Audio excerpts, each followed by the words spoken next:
નમસ્કાર વિદ્યાર્થી મિત્રો, આપણે ભાષા પ્રવેશ અંતર્ગત પાઠ 5 માં આમ ન કિમ એ શબ્દ સંસ્કૃતમાં કઈ રીતે વપરાય છે. આમ એટલે હા, ન એટલે ના, કિમ પ્રશ્નાર્થ ચિહ્ન છે. ના શબ્દ પ્રયોગ આપણે જોઈએ.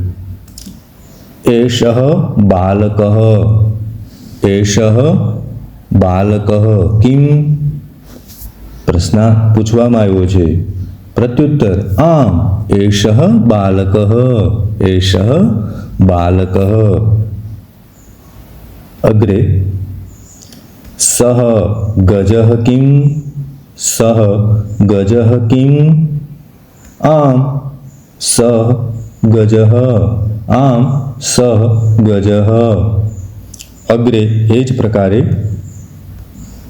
એષા અજાહ કિમ, એષા અજાહ કિમ.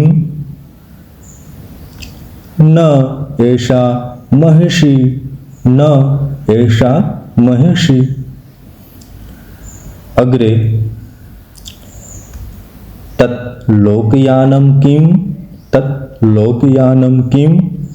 ન તત વિમાનમ, ન તત વિમાનમ. ચિત્રમાં આપેલ લોકયાન છે તો કે ના, લોકયાન નથી, પરંતુ એ વિમાન છે. આ પ્રકારે આપણે આમ ન કિમ ના પ્રયોગથી સરળ રીતે સંસ્કૃત બોલી શકીએ, પ્રશ્નનો પ્રત્યુત્તર આપી શકીએ. आम न किम इत्यस्मिन् विषये पठामः. बालिका किम, न बालिका, न बालकः. शिक्षकः किम, न शिक्षकः, न वैद्यः.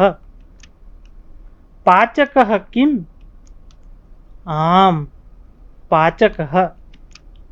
दूरवाणी किम, आम दूरवाणी. आम न, आम न. कोष्टके विभिन्नाः शब्दाः सन्ति, तदनुसारं वयं वाक्यं वदामः. यथा भगत सिंहः देशभक्तः किम, आम भगत सिंहः देशभक्तः. सः राजनेता न. एवमेव अन्ये शब्दाः सन्ति, तेषाम् अभ्यासं कुर्वन्तु.